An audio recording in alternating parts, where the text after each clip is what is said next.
Yeah, I mean, we're all human at the end of the day, and I think people may think you're a robot and you always eating clean and you never get sick, or like, definitely there's moments that I feel down and I have self-doubt and I question, am I good enough? And that's just, being human and sitting in your own space and being with yourself and realizing how I've helped people. Like, it's not about money for me. It's not about, and I've even personally told them, guys, this is not about money for me. It's about you guys, your ethics, your morals, and what you believe in. And with any product that I work with, I reiterate that, are you morally sound? Are you ethically sound? And obviously, is there science behind your product? Is this scientifically proven? Because, there's a lot of snake oil out there. Yeah. Why is gender-based violence so important to you? I got tears in my eyes and I felt it in my heart. Yes, something personal did happen to me.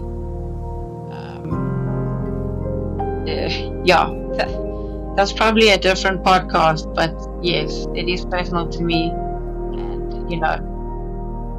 1 in 3 women in South Africa, so most likely, and it's not all men, but always a man,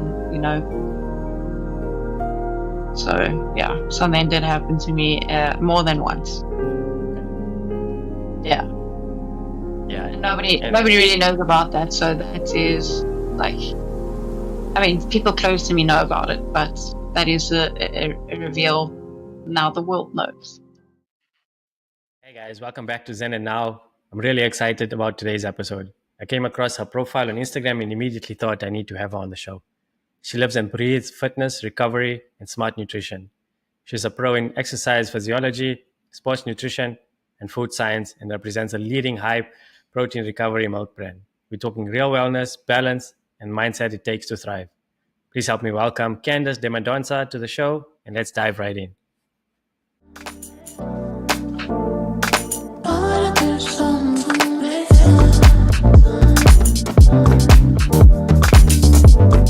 Welcome to the show.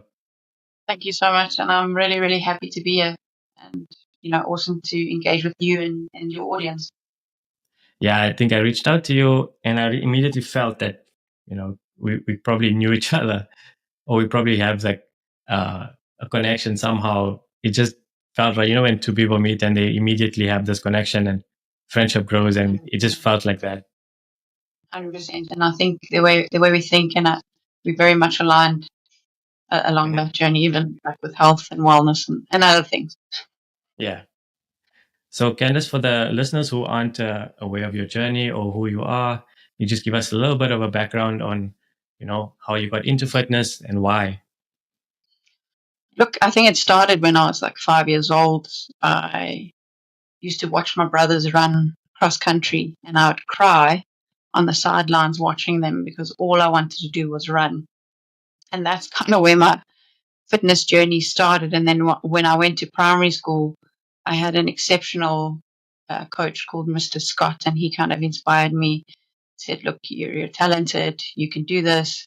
And then also coming from a place of not always like feeling strong in my own body, so maybe it came from a place of survival.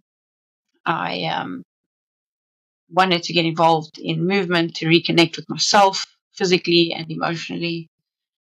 And nutrition kind of followed naturally, when I started seeing how food wasn't just fuel, but it was information for the body. And it just kind of became a way of taking control of my own well-being. Right. And was that the defining moment that you knew, okay, this is where the life path I want to take on? In terms of exercising myself, you could say that was a defining moment. But in terms of helping others, there has been certain defining moments through my 17-year career. I've been doing this, so I think it's helping those clients say, you changed my life, getting someone off the couch just to go for a walk that never did that before. Those are the moments that really motivate me to do what I do. Yeah. Yeah. It was like you are the I think the pull of strength for most, and when they see you putting yourself out there, I think people already resonate because they know, uh, you know what it takes. It's so much of hard work. It's not just just an elevated incline of progress. I'm pretty sure you've had those times when you probably doubted yourself, right? Yeah, I mean, we're all human at the end of the day, and I think people may think you're a robot and you're always eating clean and you never get sick, or like, definitely there's moments that I feel down and I have self-doubt and I question, am I good enough? And that's just, being human and sitting in your own space and being with yourself and realizing how how I've helped people and how I've changed lives and the messages I get, the compassion I get from people. And, I, word of mouth has just made my business blow up. Right. So just by engaging with people and people seeing that I have their best interests at heart, and that word of mouth has made me grow to where I am today.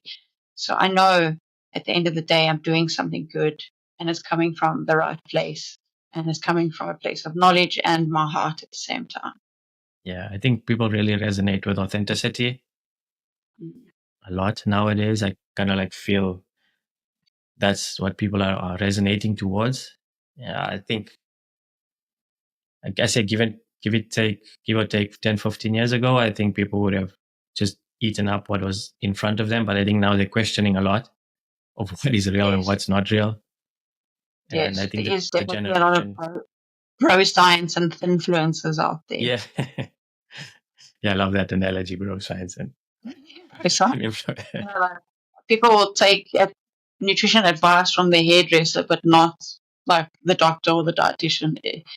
The world we live in currently is very confusing. But I think if you can build good relationships and show people the results, you can build that trust Yeah. at the end of the day. I see. When you said that, it made me immediately think about when I was researching why I was going through depression and what my symptoms were at the time. And I kept on Googling, the WebMD and doing all those kind of researches, Yeah, just the front end and not actually listening to experts or speaking to experts or actually reading published, articles that are exactly. They actually come from good sources and reputable sources. I mean, at the end of the exactly. day, you can Google a cut finger, but you're going to land up with death on Google. Like everything lands up on death. That's the problem. 100%. Yeah, that's so true. And we kind of like spiral into this abyss of the unknown and the known at the same time, because yes, there is truth in some of it, not all of it, and we have to also discern of what is not true. I think discernment is very important in today's day and age, where we kind of like have to also figure out what works for us and what doesn't. And I think Sure. do you do you pass it on to your clients, or do you like incorporate those kind of practices within with your Definitely. clients as well? I think clients would need to obviously have critical thinking, scrutinize the person that they're interested in, and look at their track record, uh, you know, um, at the same time. And, you don't always get along with a client, and that's okay. It's not you, it's not them. Sometimes relationships and energies don't work.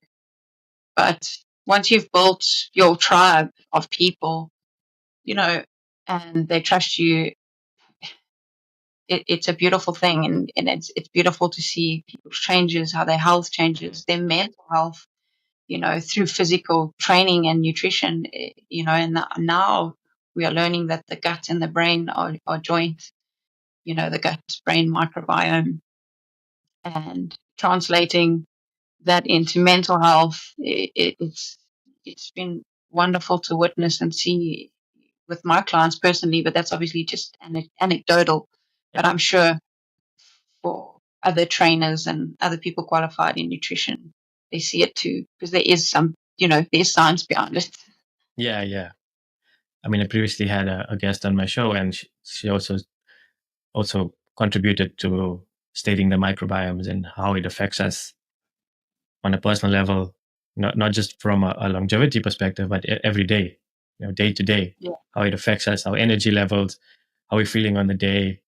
Do we have the capabilities to, just perform day to day tasks? And it all comes down to, like you said, having a good balanced nutrition, uh, practiced so you can give yourself the best for the day, and not just for yourself. I think for others as well, because we're always incorporating, or we communicating and involved with other people as well. It's not just for ourselves. So we have to give the best selves.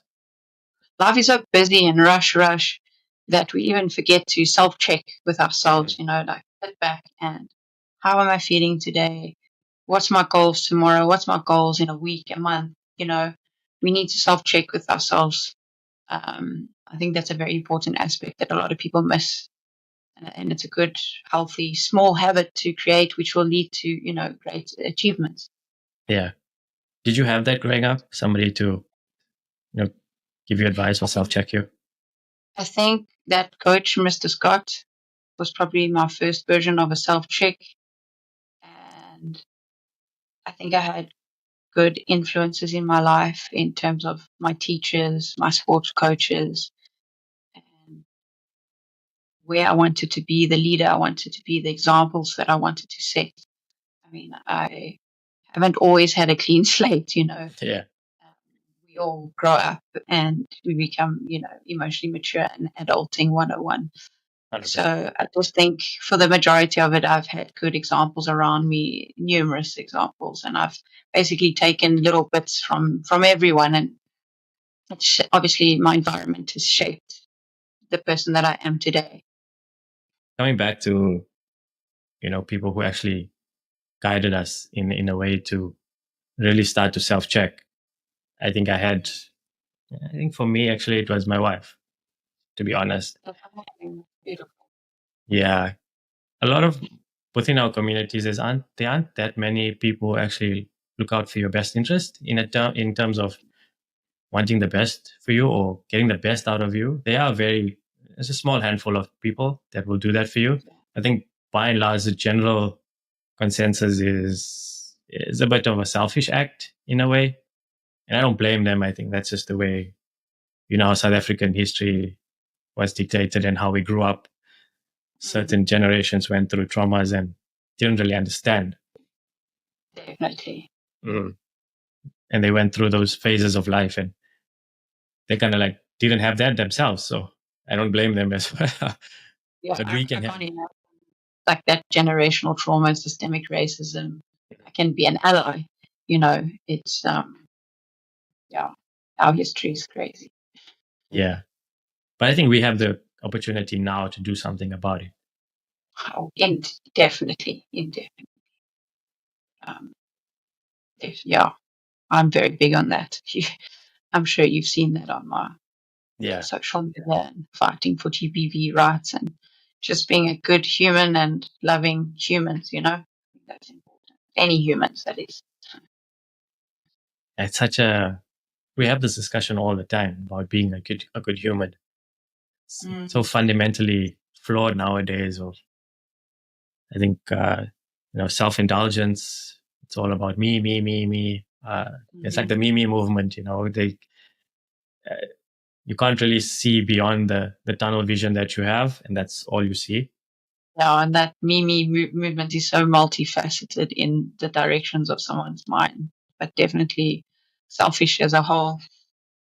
I mean, I think I was like that at one point in time. To be honest, I always thought it was just what I wanted to achieve in life. But I think that's because I went through a phase when I wanted to achieve something and nothing would have stopped me. Nothing was going to get in the way of what I wanted. True. But I knew along the way. It's good to go for your goals and be motivated to go for your goals, but obviously not hurting anyone in the process. That's important, of course. So you can, still be a good human and have a strong enough personality and motivated enough to go for your goals, but sometimes it is hard to dissect being selfless and selfish. Mhm. But I think those two probably overlap each other. Yeah, because I think we get so caught up in the moment, we don't really see our blind spot, and we miss that opportunity. I like that, the blind spot. Yeah, it's always it's like the analogy of driving. If you don't look in your blind spot and you turn the lane, and immediately, yeah.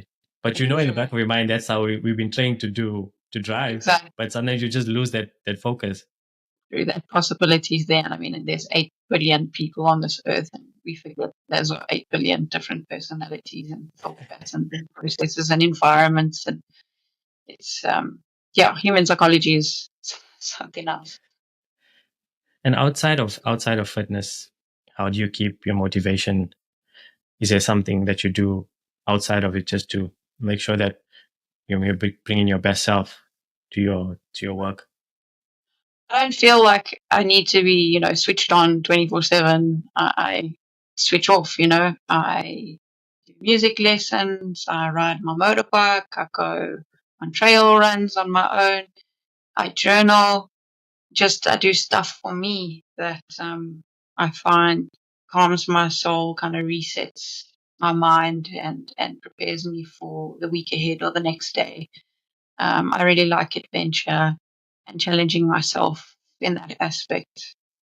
I think I told you, I don't know if I told you, I'd love to, I'm going to have to save up a decent amount of money, but I'd love to climb Kilimanjaro. That would be a big goal for me, and do it for gender-based violence and donate money, or, kind of figure that out. I only really started that conversation probably like 2 months ago. Okay. About wanting to climb Kilimanjaro. So hopefully I will raise cash and go do it. But yeah, maybe next year, September, I've been speaking to some people that do the Kili climbs. So yeah, hopefully I can get it right. That's amazing. Do you have like a GoFundMe or something that people can support or contribute to? I was honestly just looking at research first in terms of the blood clot, altitude sickness first, in terms of am I going to die on Kilimanjaro? I know I want to do it for gender-based violence, either women's shelter or victims, or perhaps for Women for Change, which is an organization that's dear to my heart, because South Africa's got one of the highest the highest GBV stats in the world, which is shocking. And that narrative needs to change. We need to support those and start loving women and children again. So I will start a GoFundMe. I'll see because I'm going to do it with probably 2 or 3 clients of mine. I've spoken to 2 of them already, that the ones that I think can do it and have the mental and physical capacity. And we're all aligned with, doing it for the GBV. So I just need to put those steps into place, but it's still in its early stages. But it's the initial mindset that you've already put it out in the universe, because that's what you want to do. You've already started the journey. It's crazy when people say, like, I put it in the universe, and some people don't believe it, but literally everything that I've put out into the universe has happened. And when I think about the stuff I put out in the universe, I'm like, I don't even know how I'm going to do this, how it's possible, but it happens, and it surprises me every time. But it's like the best feeling when it does happen.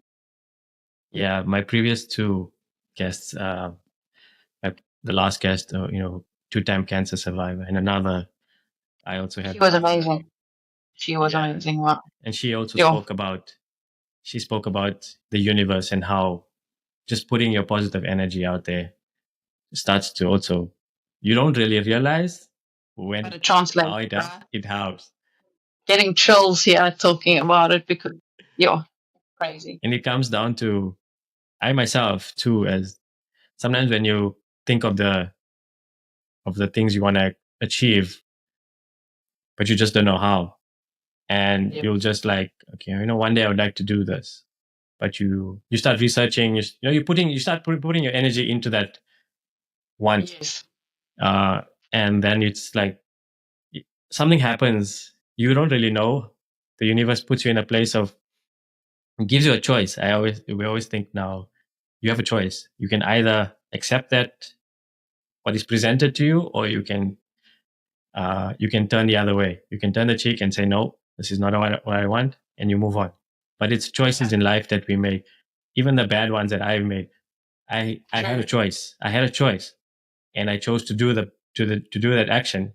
Nobody had a gun to my head. Nobody forced me down that road. It was me. Hence why I had to start looking inwards of why am I doing so many things. And I started blaming everything around me, the external factors, but I didn't look within myself. And I was being very selfish. I didn't think of others. And when I started to change my perspective of what is it that is leading me down this path, I knew I had to change. Otherwise, I wouldn't be here speaking to you. But that only comes with wanting to eat, and it's a choice we make. It's like the penny doesn't drop until it drops. I always say that. This is a weird analogy, but it makes sense. No, it does. It does. Because we think we're waiting for that penny to drop, but sometimes it never drops. But it drops sometimes, and you have to be, I think, mindfully and aware that it has dropped. But that's the choice we need to make at that moment. And it comes and goes so quickly. That awareness is very important. Some people, the penny drops, but it doesn't drop. Still don't get it. Yeah. Hence why we need to also have these kind of discussions. And maybe somebody is in this moment right now thinking of doing something, and they're just probably waiting for a moment. But the moment could be now. Exactly. And maybe others, should be there if someone's watching. You see someone wants to do something, call them out on it. Bring it up, mention it. Obviously, if it's a positive thing, not I want to start smoking. You want to go do. Call them out on it. Exactly. If you don't mind me asking, why is gender-based violence so important to you? What has drawn you to that movement? Is there something personal that happened to you, or that you'd like to share, or let me know? I got tears in my eyes and I felt it in my heart. Yes, something personal did happen to me.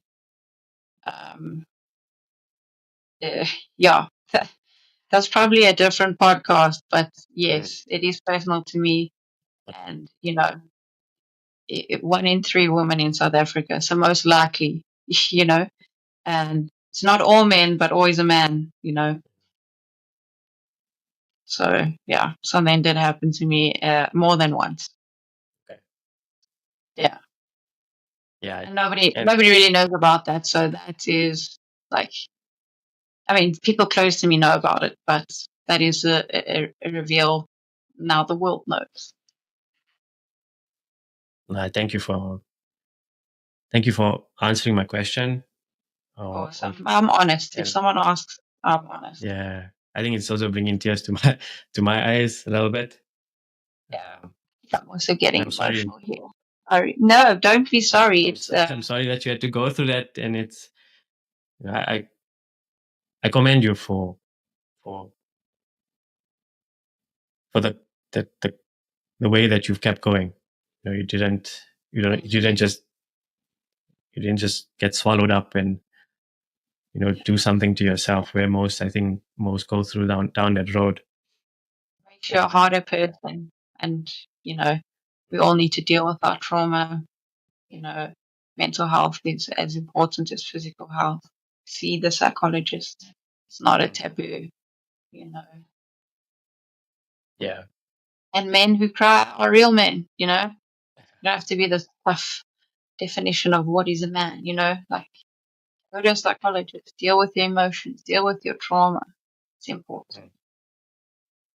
I'm not sure if I mentioned this to you before, but I think the most I've ever cried was for an hour. Wow.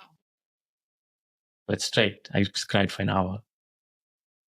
The most in your whole life, or like one episode of one crying? Episode? Like, okay, got you. Well, I cried before, but it's not the way, not that long, the length of time. But it's just, I think it was years of of pent up, emotions and just fear. Everything came out at one time. But it was in a Buddhist monk in Randburg. We usually go to we used to go to this Buddhist monk and on a Wednesday and just meditate, going just experience with like-minded people. And I was struggling with anxiety and a lot of anxiety at that time, and spiraling down depression because of certain actions that I had chosen to do, and I couldn't look at myself anymore. I couldn't recognize myself in a way that I used to, or people perceive me as. I think, and I couldn't bear to look at myself. And as soon as I walked into that room and they started with the class, I broke. I couldn't take it anymore. It's a beautiful story, though. Like, wow, that's amazing. And the fact that you called yourself out and like you couldn't sit with yourself anymore as a human. And it's amazing that you cried and you got that out. And yeah, that's really, really, really beautiful. And I think it's extremely important that you went through that. Yeah. There's a saying, the strongest people are the ones that have gone through some form of trauma in their lives. I'm not saying you don't have to go through you have to go through something to be strong. I think you have that little bit of an extra layer of thick skin that you develop because something happens, I'm able to deal with it. Yeah. Yeah, definitely. And I see that in your work as well. And people who know you, people who actually will now get to know you, will see that through your work and how much effort and drive you put into your practice, because you just want the best out of people, or you want the best for people, and to give them the base to go on and live and lead a better life. And seeing the person for the person, not one size fits all, and just having that person's best intentions at heart. I might like see someone and be that and have a notion of what I think will be good for them and their goal should be, but theirs could be completely different. And supporting my clients in what they want is important. And sometimes they reach those points and then I tell them I see so much more for you, X, Y, and Z, and we focus on those things if they want to. I'm not militant in my approach. I like to teach moderation. I don't demonize any food groups. One healthy meal is not going to make you healthy, and one unhealthy meal is not going to make you unhealthy. It's just moderation and how you balance those things. So, and I don't even call it a cheat meal, because what are you actually cheating on? I literally call it a moderation meal, or or cheat day to drive me mad. Those connotations. And I mean, my moderation meal is either chicken wings, ribs, pizza, spaghetti bolognese. I love a good spaghetti bolognese. So, whatever your moderation meal is, just make sure you get it in one sitting. Don't make it a whole moderation day. You want to have the burger, the milkshake, the waffle, the ice cream. If you get that in one sitting, then good on you. Yeah. There's so many times people feel guilty for having those meals because they feel like they're cheating on their goal. And I think that's where you need to have the right trainer or the right person guiding you to that. Why is gym or doing something extreme seeing as I'm punished myself in the gym? These words that highlight how you killed yourself in the gym. I punished myself.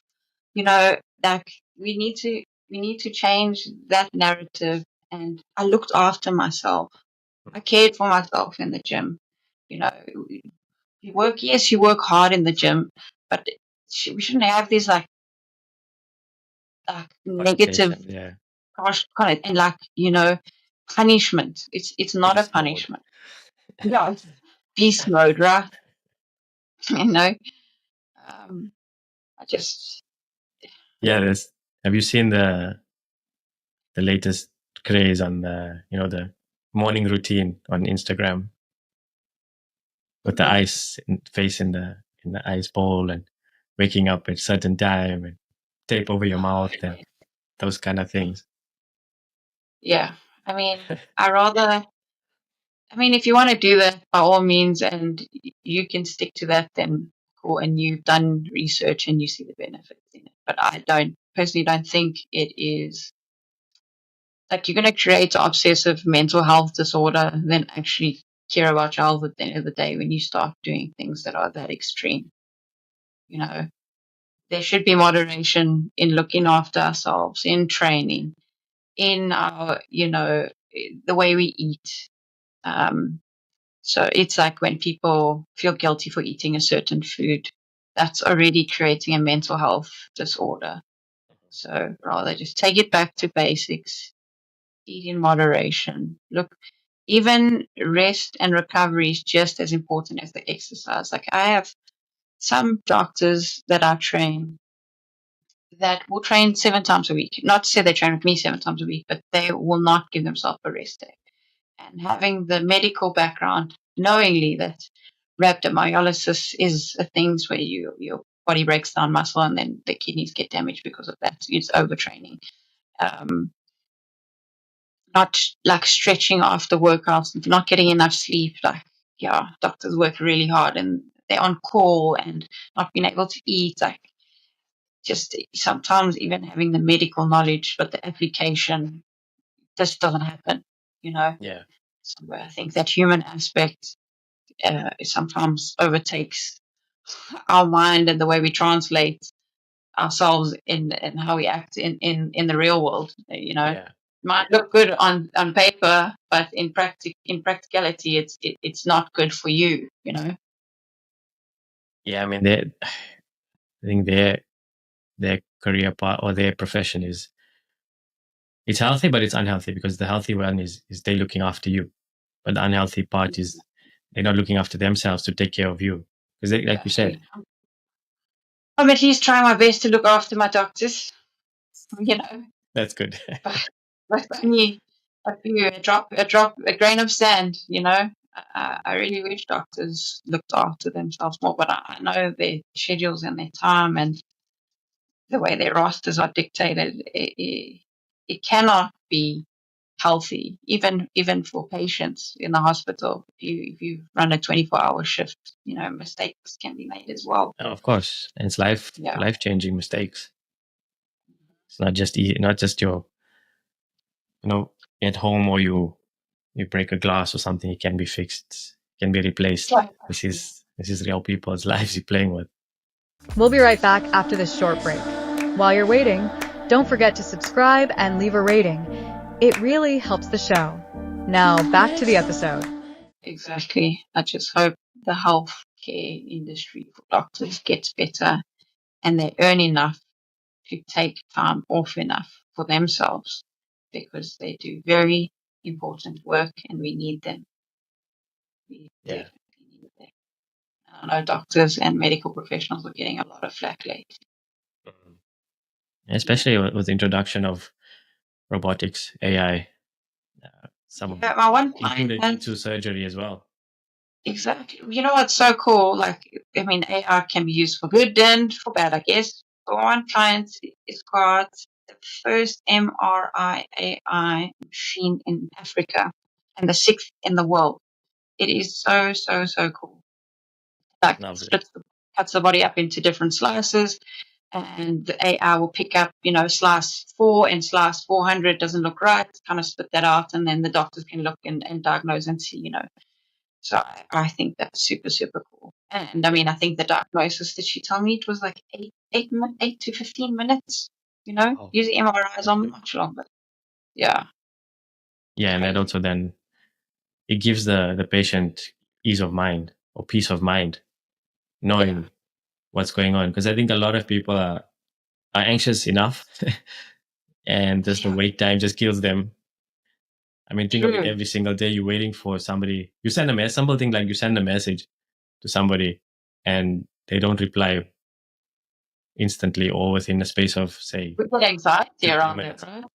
Yeah. Like my mother-in-law had to go for an MRI and the doc prescribed a herbal like anxiety medication I think it was over the counter, but he like recommended it just so she could lay in the AI machine, relax, and not be anxious because of the time it was going to take. Which, yeah, you're so true in saying that. Yeah. And I think what marries the two now is that you're a brand ambassador for high protein recovery milk, which is something I think a lot of people are looking for now, because, something that they can ingest quickly to keep going. When did you start to believe in the product that this is, something that I want to endorse? So when I first saw the product on the shelf in the store, I saw it next to two other products, and I inboxed them and I said, "What is your product doing on the shelf with these other two products? You sitting on a gold mine?" And they were basically like, "Who are you?" etc., etc. And I was told later on that they were maybe potentially looking at not going ahead with the product, but my email came in at the perfect time. And then they were like, "Can you work with us?" And they were like, not that they don't promote the product in CrossFit gyms, but I was like, instead of being diluted on a shelf with protein powders, you're sitting on something that is far greater here. We need to approach athletes. You have a very clean product. No athlete's going to get banned for drinking recovery milk. It's still a whole food. The properties haven't changed. Okay. So protein powder companies have to sell it to you in powder form because it's that processed. And if they sold it to you pre-mixed, those proteins would denature. So that's a big one on the recovery milk side because it's still considered a whole food. Dietitians love us, doctors love us. I mean, everyone loves us. Athletes love us, of course. And also, your risk of heavy metal poisoning is much lower than protein powders as well. And you don't know what heavy metal. It is a South African brand.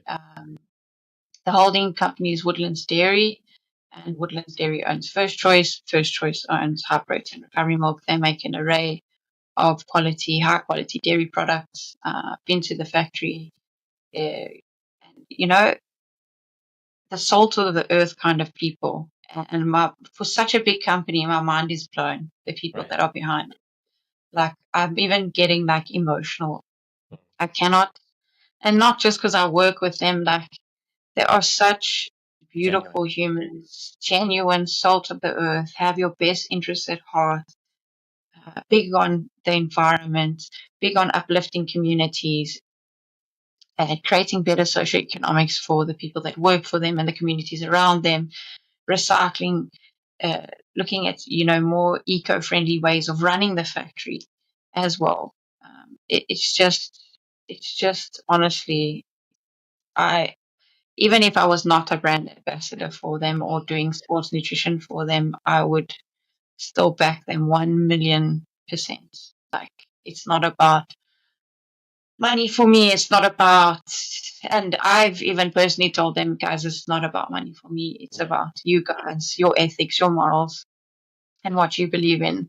And with any product that I work with, I reiterate that, are you morally sound? Are you ethically sound? And obviously, is there science behind your product? Is it scientifically proven? Because, there's a lot of snake oil out there. Yeah.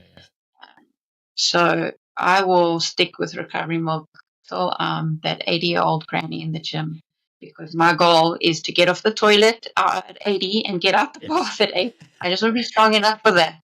That is literally I used to be like, I want a six-pack on the beach, this superficial aesthetic goal. And then, obviously, as I grew up and learned more, that six-pack on the beach just means you have a low-fat percentage. It doesn't mean that you're metabolically healthy or healthy in a sense. You can have people that are overweight that are metabolically healthy. And you can have people that are lean that are metabolically unhealthy. So there is a science behind that as well. I think if we agree on something, it's something that we want to do in our long-term care, is to be able just to perform daily tasks. Exactly. Lifting a spoon, getting out of bed. Exactly. walking, 100%. Strength being is self-sufficient. directly related to mortality rates. Literally, like it's crazy. Even with my clients in the gym, I'll pack the plyo boxes on top of each other like shelves, and I'll be like, okay, pick up the kettlebell and pack your shelves. I literally make them pack suitcases as if you were on a plane and you're storing your luggage. Yes. Because now you're too weak to travel. I mean, come on, experience the world if you financially can afford it, or if you just need to pick up something simple. You're doing the washing. I try mimic those situations for my clients as well as they get older. Yeah, And so you're preparing them for that phase of life. Exactly. I have a married couple that literally love going to like the Kruger National Park and the Otaniqua and all these names that I can't even pronounce. And she takes the most amazing photos, and they always thank me for keeping them strong and giving them camera holding arms, because those cameras are hard, Definitely. like long and heavy, and they sit with that for hours. If they don't have a stand for it, or it's not resting on the car window and just getting that perfect shot, they always thank me for that. So if that's the quality of life I can give you, then yes, I totally, Right. That's so important. That point right there is why maintenance is so important. I think it's easy to start something and you get to a point where you feel now I've achieved my goal, but it's the work after that matters the most. It has to become a lifestyle. Exactly. Yeah, no. And if your lifestyle is going to the gym and what suits your diary is once or twice a week, it's honestly better than doing nothing. You need to do what's realistic for you. Um, but definitely you have to do strength training. The science is there time and time again. We can't negate on doing strength training. Don't only do cardio. Yes, your heart is a muscle and you need it's to be important. aerobic as well. Yeah. And that's the myth I think a lot of people trying to understand is, if I do cardio, if I do 40 minutes on a treadmill or Stairmaster or whatever elliptical machine, I'm building muscle. And I also thought that, for some time as well, because, I probably wasn't educated on strength training. However, now after listening to reputable sources, you learn. Yeah. And so my body, when I am stressed or have anxiety, I lose weight. I lose a lot of body fat, a lot of muscle. Wow. And I saw that, and I said this to Monica as well. I have a picture of myself when I was in that state, and I could see myself, being a ghost. Were you not eating as well in that state? No, I had no appetite. My taste buds were all over the show. Then translate to weight loss, right? Because weight loss is muscle, water, fat, and weight gain is muscle, water, fat. Exactly. And then I started, when I started on my journey to recovery, I started to just do the simple things. I included body weight training into my every day. So just simple things like air squats, push-ups. And it was such a funny thing when we got to Canada and when COVID hit, obviously you don't have access to, the external gyms and stuff. But thankfully we had a gym in where we were staying, and I just started introducing myself to the place. And I just started doing push-ups, 20 push-ups a day, every single day. You see, it was realistic for you. That's awesome. And then I got on a call with a group of people, and the one guy said to me, why is your shoulders looking so big? Because when he first saw me, he probably wasn't as, broad, or just probably lax. And when he saw me, he's like, wait, what's going on? You look different. But I wasn't doing anything too heavy. I wasn't like going to the gym and, bench pressing, squatting, heavy weights. I was just doing body weight. And it made such a difference. Body weight exercises. It's the weight plus gravity. And I mean, in COVID, I also didn't have a gym. I would skip. I actually learned, not that I didn't know how to skip, I just learned to skip better. And my warm up was like 10 minutes of skipping. I never thought I'd be able to do that in a million years. I was doing pull-ups from our second floor. I was running up the stairs. I had these candle holders with like rope on them, and I filled it with stones, and I was doing my lateral raises, front raises. I think I also was stressed in COVID, and I think I overtrained a bit. I won't lie to you. I was doing 2-3 times a day because I can't not do something, and my mental health, I was going crazy. And then when I got COVID, that really hit me hard, and I was too. The government was calling out people for their vaccinations, and I got COVID just before my age group came up, and I won't lie. I think personally for me and my experience, the vaccine was perhaps riding a bicycle and falling off the bike, and COVID was getting hit by the car, and I got hit by the car. Right. So if I could have gotten the vaccine sooner, I would have. I know people are against the vaccine. Anti-vaxxers, from my anecdotal experience. I think I had the similar experience. Both myself and my wife got it a week apart from each other, and it's not fun. You don't really feel your body. You don't understand what is happening, but thankfully, it didn't get too serious, and there was no. And the surprise was, people that I knew probably was so healthy, perished during that time. Probably you've lost also family, friends, close, family members, people in your life you never think. My rest, I've got asthma, but it's very well managed. I don't really use my asthma pump, but in COVID, it did hit me quite hard. My resting heart rate was 124. I was supposed to go to the hospital, but I didn't. But I'm still here. But my aunt, I was really worried about her. She has got underlying conditions, deep vein thrombosis. She got blood clots, which led to TIAs, and basically it also affected her legs. She had to have a leg partially removed because of it. Because of all the blood clots, and I think it kind of killed that area. And it also affected her speech, so she's still seeing a speech therapist, and now my aunt's in a home in Durban. She had to leave her job. She had a very good job. And she's younger than all her sisters. It's crazy. And I'm kind of grateful that, my cousin is a doctor, so at least she could be there for her mum, and she's still there for her mum, and we're quite close. But it was definitely a scary time. I drove to Pietermaritzburg to go visit my aunt. I thought she was going to die. I went to the ICU ward, had to wear the hazmat suit, Yeah. I really thought that was a goodbye, and it wasn't. So, sure. COVID was crazy, and I think people are still dealing with the trauma today, or have not dealt with the trauma. I think COVID was the kickstart the world needed to change, if you chose to change. Yeah. If you choose that option. Yeah. Definitely, and a lot of things did change around the world, and making these online relationships and working online more possible as well. I didn't think I could do it, and I trained a client. He was doing his PhD in Arkansas in health sciences, public health sciences, and we trained online for 4 years while he did his PhD, and it worked amazingly. So, yeah, he is amazing. Yeah. I mean, you should totally have him on your show.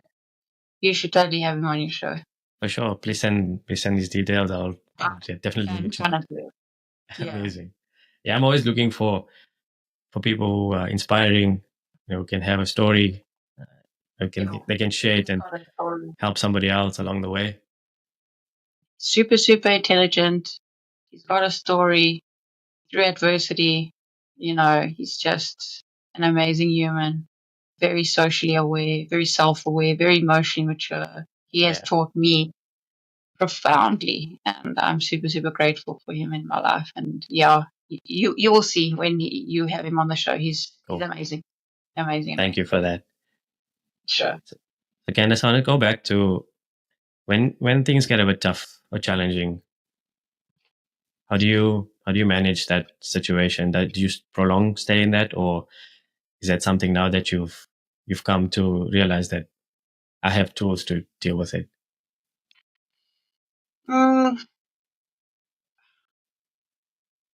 Look, I think there's pressure to perform in a certain way, but shifting one's mindset from aesthetics so much, like healing, strength, functionality, showing up for yourself, even if it's not pretty, that kind of builds a different kind of strength in a person. Yeah. 100%. Resilience building. Yes. And yeah, go to this, just having this holistic approach. I've noticed, before it was just physical, physical, physical. And I think emotional, spiritual, mental, physical, they all kind of overlap now, and trying to find a balance in each of those quadrants. It is hard, but it will never be perfect. It'll always, be a little bit to one side or the other. Yeah. But I think having a holistic approach is extremely important, and it definitely keeps me grounded as a person. And also seeing myself as a human. Like, I even forget that I'm a human, and I always feel like I need to be busy. I need to be doing something, and like people tell me I don't sit still. But in the last few years, I can literally just vegetate the whole weekend and do nothing. And sometimes that's just what I need, or Yes. go on a bike ride or a trail run, like I told you, or book that session with the psychologist, and also Have just your me talking to time. people, having a sense of community and helping your community. Finding an NGO that you believe in and want to work with. That also contributes to longevity and mental health, and there is studies that show that. And my music also helps me a lot. I do have a slight mild form of ADHD, so a bit neurosassy, but music helps a lot, and playing drums is probably one of the best instruments for ADHD. So moms that are watching and your kids got ADHD, play drums, go to the gym, Yeah, motor neurons need to be firing in a healthy way. And it is so hard learning a musical instrument as an adult, and your brain is like fully formed. It's one of the hardest things for me. It's like a new language. Music. It's 3 years now. 1 year was with one coach, and then I've been with this new coach for like 2 years. So not really new, like my coach. Like, she's amazing, and he's very patient with me and believes in me, and he does for me what I do for others, with in the music realm. And I really enjoy playing drums. I mean, I'm not Mozart or anything, No, but but you're I trying. can play a song. You're trying something that you feel passionate about, and that's all that it is. I mean, you can excel in it. Sometimes people pick up an instrument and immediately excel, and they'll find joy in that.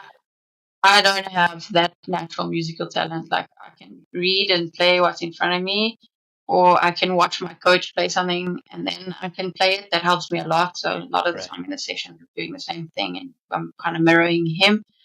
But I can't just like willy nilly, off you go. Like, there's nothing there, I can openly admit that. But I love it and I'm enjoying it. And yeah, I mean, do something different for you. Don't always do what you've done, Yeah.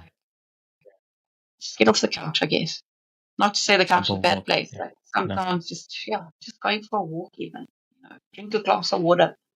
Something. Keep your mind. They always told us, or something I learned while in the hospital, because they're always trying to give you or impart knowledge on you for you when you leave the hospital on how to manage yourself. Because it's like they always describe it as coming out of a major heart surgery or major surgery. The recovery after the 6 weeks after your discharge is the most important. And in that time, they teach you to say you got to start retraining or start creating new neurons in your brain on critical thinking, on how to actually go about resolving issues or in certain situations. And read a book, man. Reading. I'm not the biggest fan of reading, but I do read. And even if it takes me a whole year to read one book, it will be a book that I really want to read and I really want to get through. If that's what's realistic for you, then awesome. Yeah. Like for me, it was I started performing actions with my non-dominant hand, which is my left hand. So started writing, started coloring, being giving it more attention than I used to. So I start to think and be a little bit less little bit less comfortable with what I was doing because that wasn't working for me. I had to be uncomfortable to be comfortable. So then you start to you start to develop those thought patterns. When you do get into a situation where you're faced with adversity, you kind of like you're okay with dealing with it, and there's no spiral down that rabbit hole of despair and destruction for yourself and those people around you. That's amazing. Yeah. So you can write with your left hand now. Yeah, not proficiently, but I can. That's awesome. It's crazy you say that. I mean, this is gonna sound. I mean, it's small in comparison to what you did yourself. No, nothing is small. That's what I always say. I always say nothing is small. It's what you I like that. yeah. You can't say. We always take for granted. We put things on levels of hierarchy of what that's also true. Important and what is not important. If you think getting off the couch today is important, that is your win. That is exactly what's realistic for you.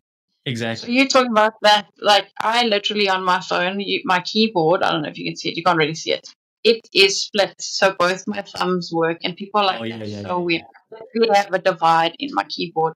So like one thumb handles the other side, and one thumb handles the other side, and I try to use both thumbs. But yeah, that's so it's crazy you said that. But now you don't realize you've done something. But when I've given someone else my phone, they're like, "What is wrong with your keyboard?" Yeah.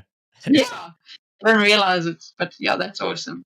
Because it's the right side that's, I think that the left side is analytical and the right side is creative. So you got to give both sides of your brain a chance to function. True. Analytically, you can be doing your day-to-day job, sure, but you also need to give yourself the time to be creative and fun and spontaneous at the same time. Yeah. Do something that, for me, it is always being active. That's my creative right side. I've always have that side of myself. Ever since I just saw pictures of myself the other day. My mom pulled up because it's my 40th birthday and she's just going through the album. Yeah. Send me some photos, and I've always had a ball in my hand since I was. Oh wow. I think ever since I came out of the womb, I think. Always had something in my hand. So I was always drawn to I'm a fidgety person by nature. Can't sit still. My mind is continuously racing, but thankfully, as you go on and you start to learn to develop tools to calm yourself down, you learn that being in the moment, in the present moment, is so important. Because I think we tend to think too far ahead and we dwell on the past, which is gone and it's not here, it hasn't arrived yet, and we lose that moment where something beautiful can happen. So we feel like, that's why a lot of depression, anxiety, and other mental health issues come along, and also physical, because they're all connected. You can, right now, I have going through an injury. It's taking longer than I expected to recover, but I have to be kind to myself. I know it's frustrating. I can't get on a bike and I can't ride, and I see everybody riding. It's frustrating. But for me, I'm still moving. I'm still walking. I'm still able. And that's thankfully enough until I can get to that stage. Yeah, true. And make sure you're eating lots of protein for your recovery, right? Yeah. I've got that. I was always wondering, can you send some of this protein milk to me? Oh, wait. I need to come visit you in Canada, and I will bring recovery milk. I literally take it to every country I visit. Cool. Like pack my little 6-pack. Yeah, deal. I mean, the pictures you sent me, it looks so beautiful there. Yeah, it's also like the environments we grow up in, right? Because like over here in Toronto, where I say Toronto now, it's not like I say Toronto anymore. Toronto. There's so many people just being active, either walking, cycling, jogging, running, playing in the park, whatever it is. And subliminally, you start to begin also being that way. You start to also like take care of that side of life. Like it's part of the culture. Yeah. I think South Africans would be more that way if we felt safer. Yes, you know? exactly. And that's where I was coming. My next point is public safety Yes. in that way.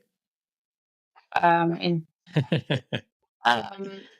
yeah, I definitely think that public safety is a big thing, and being a woman, like some guys are not conscious of it. When you're out in the park or walking in the street, like some people are surprised when I tell them I won't run alone, and it's a lot You of the time can't. it's men. You I can't. will never run Yeah, you alone. can't. Yeah. It's not possible. So yeah, I really hope South Africa gets safer and gets safer spaces, and I mean that would also contribute to people putting less pressure on our public health system. Because they'd be getting out, they'd be getting more active. Yeah, we can train inside of our homes, but it's like a bird in a cage. Why must we be caged in our houses? We put walls up to keep people out, but we also have those walls to keep ourselves in. Mm-hmm. And it's sad. I mean, we have such a beautiful landscape. It's one of the most beautiful countries to live in, or in the world. I love it. I mean, the African sunset is second to none. There's nothing like it in the world. Every time we see that, we must home. We must those elements of South Africa. And it's just unique. You're so proud to say that that's where I came from.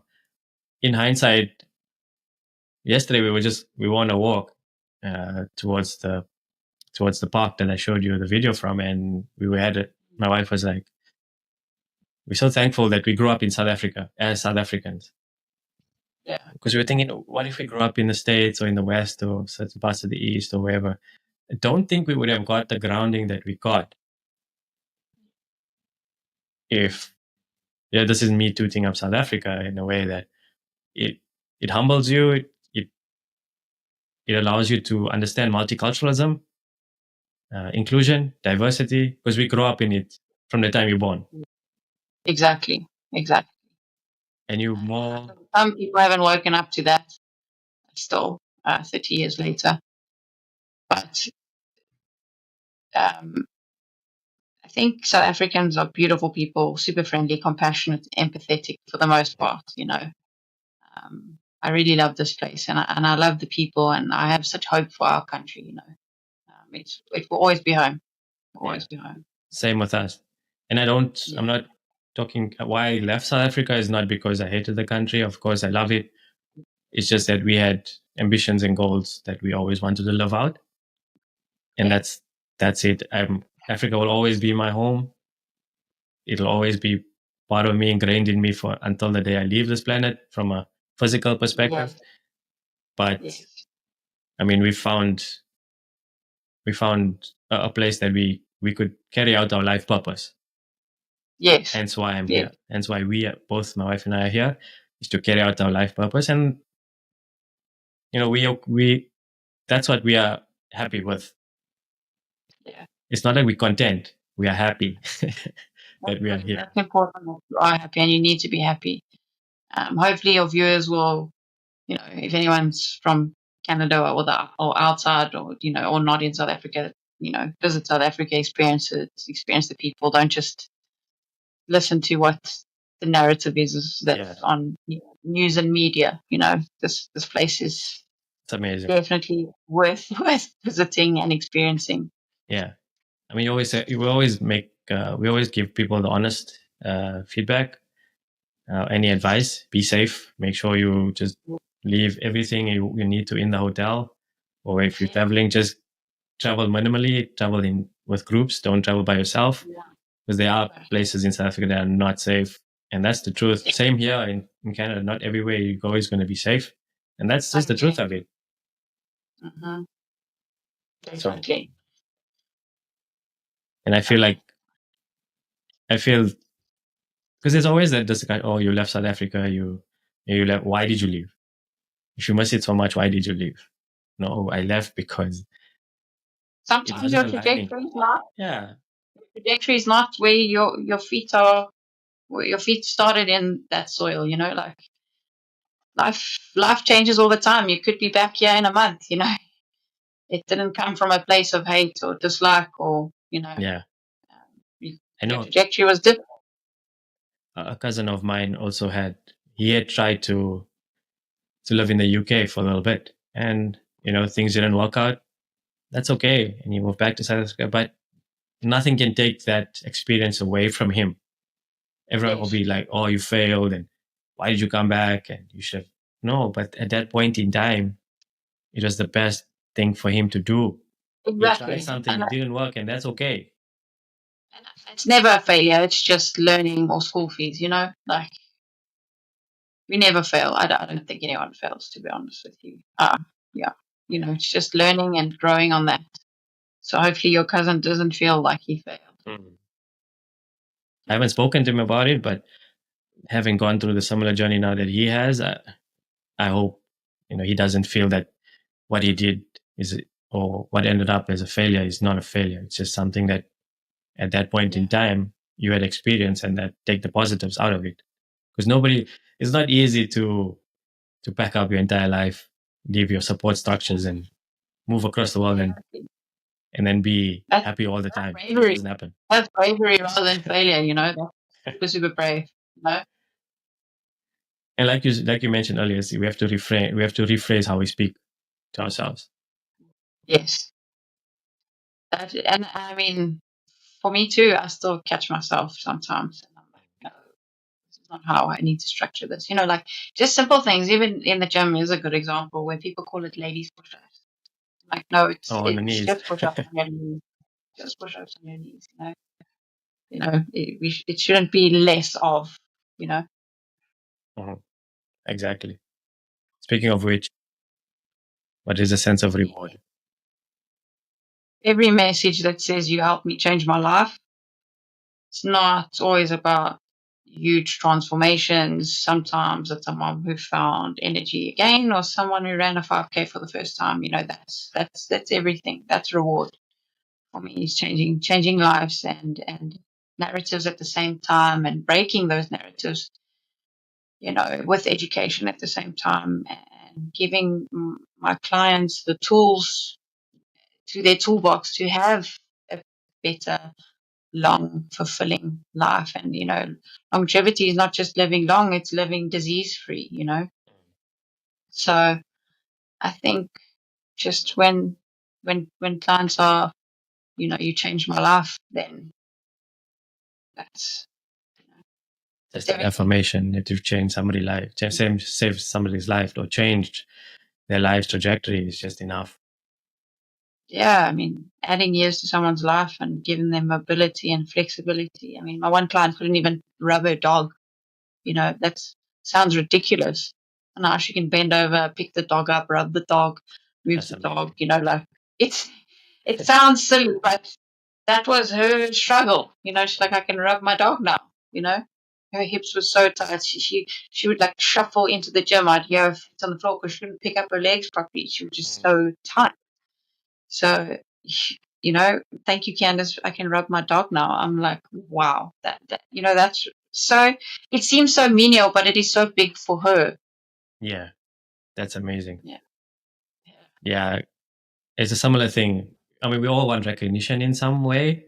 Let's not kid ourselves. We're all human beings. We love people when they stroke us in a way that's encouraging. I'm not gonna sit here and say no. I don't. I love that actually, but it's more than that now as well. It's knowing that you're making a difference in somebody's life. Yes. And that's why I feel closer to my purpose right now. Because for like 40 years, or like since I've been doing this, this a year and a half, you're always looking for that why. Why do I do this? Why am I here? And I'm grateful and I'm thankful that I was able to figure it out, because there's so many people that are still figuring it out, even in their later on in their lives, or closer to the end, and they will probably have to come back and do it again. Hence why yeah. And I think for you're making such connections with such good people, like the interviews that I've gone through of yours. You just have great humans, like it's remarkable people, and it's just, you really connect with the humanity we need, especially in this day and age. And yeah, I think what you're doing is a beautiful thing. And congratulations. Yeah, I appreciate that. Thank you so much.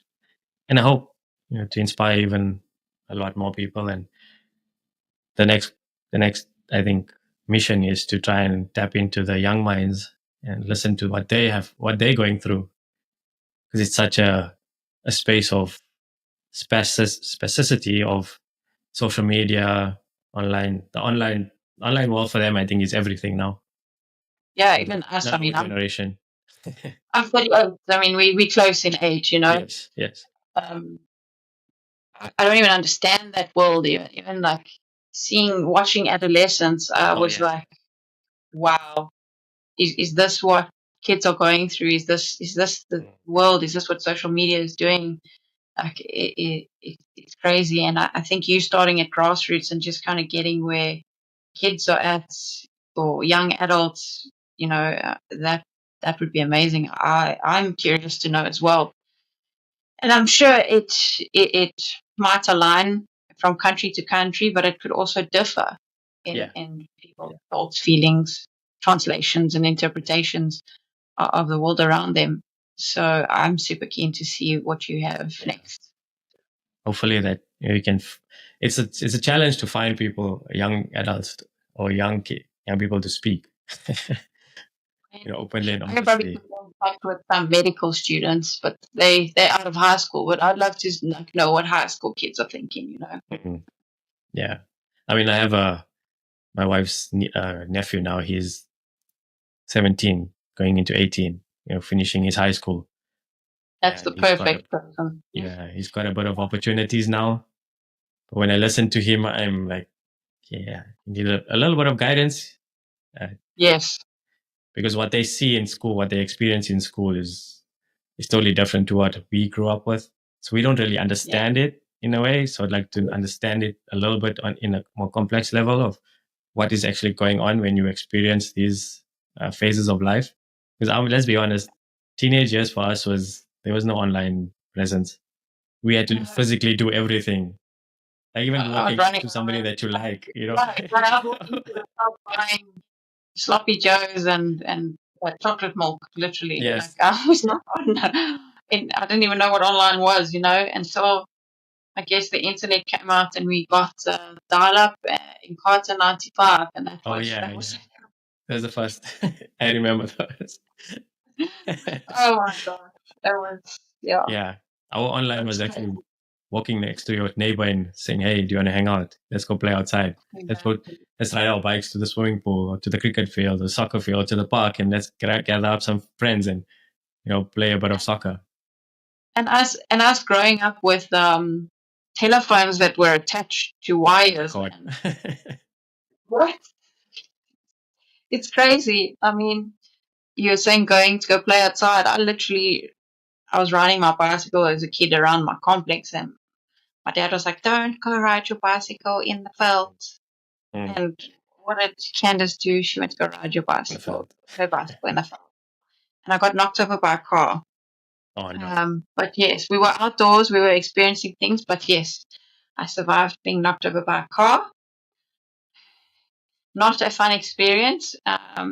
But luckily the bicycle took the most of it. My head did crack the windscreen, but I did come out fine. I was fine. I think I'm fine. Is the car okay? No, loaded. The car was definitely better off than me. That's funny. Yeah, I mean, till today, I mean, when you're riding, I still fall down, innocuously. Sometimes something happens, chain breaks, or your foot gets stuck in the pedal or something. It happens. Exactly. It's life. You don't get it all the time. Flip out the pedal and then it comes back and hits you in the shin. Yeah. It's the worst. But it's part of life, right? Like I say, we choose to do it, so we have to also. I think the pros outweigh the cons. I mean, not getting hit by a car, but the pros outweigh the cons. Being active. Yeah. Yes, 100%. Exactly. Yeah. Candice, if you could give somebody advice who actually is wanting to start their journey into fitness, somebody say, I come to you, I'm looking to get my journey started, or what is the first thing that you tell people? So taking that first step, I think, is the first step, and it sounds so cliche. move daily, nourish your body, speak kindly to yourself, and remember that strength looks different on everyone, and yours is enough. You are enough. And honestly, just getting off the couch, just doing something, even if you went to gym for 2 minutes, you're still showing up for yourself. If that's your reality, that's reality. I support that. I support people showing up for themselves, and, creating small habits lead to, bigger achievements and bigger goals achieved, setting small milestones as well for yourself. Um, if you want to drink more water, then put more water bottles laid out in front of you. You will drink more water, you know. If you want to eat more vegetables, don't hide them in the veggie drawer. Put them in front of you. Put your sauces in the veggie drawer. You're most likely they'll sit there till the expiry date, Yeah. Just I love small that. changes. Small changes. Yeah. I'm a big advocate now of that notion, small changes instead of one big change and trying to get it over the line quickly. Because I realize quick doesn't help. It's a long game. Or it's the consistent game that helps you get to that point of ease and comfort in your life where your mindset is, okay, I'm okay with who I am right now. Yeah. And I mean, it's like a bank account. It's compounded interest over time. You're not going to be wealthy in one day. So if you go to the gym for 2 minutes, that's logged in your bank account. If you go for an hour, it's logged in your bank account. If you go for a walk or ride your bike or eat a healthy meal, that's just logging by putting that health or money into your bank account, as long as you're putting more than you're taking out, then you're on a winning streak and a winning trajectory. It's definitely not a straight line. It will probably look like this, but as long as it's, the A over the B axis, is looking good, then the trajectory is good, then you're definitely on the right path. Yeah. I usually try and take something away from each episode. And today's, I feel it's body over despair. Body over despair. I love that. Yeah, it's something I always like try and be a bit more mindful of, like when listening to guests. What is the message that we're trying to get out of the discussion? And mostly it's about making sure that you are able to function just in a holistic way that move your body, air in and out, blood round and round. You will sustain life, Yeah. I mean, we're not going to last forever, but we can give ourselves the best chance to live the best life that we want to. Exactly. And disease free. Yeah. Disease free. That's But important. no. I think winding down the episode, I always like to understand my guests and what's next for them, anything exciting that we can look forward to. Well, like I said to you, the whole Kilimanjaro journey, that's top of mind for me and making that happen for me.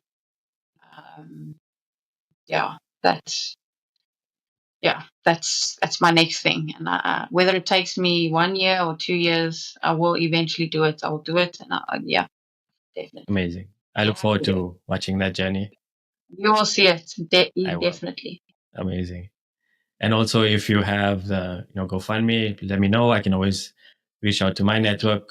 Just anybody who's willing to contribute, please do so. It will go a long way. Any amount helps, even if it's a couple of rands, thousands, whatever it is. Please go out and help Candice reach her goals. Thank you. When that's up and running, I will let you know. I just want to make sure I plan everything properly and do everything legitimately. And I'm excited. Love that. And I look forward to seeing you accomplish that and standing on, the top of Kilimanjaro and with that sign. That's the plan. I'm getting nervous, like my hands are sweating just talking about it. But yes, that's the plan. Yeah. But no, thank you guys so much for joining in today's podcast. Truly inspirational. Thank you, Candice, for sharing your journey with us.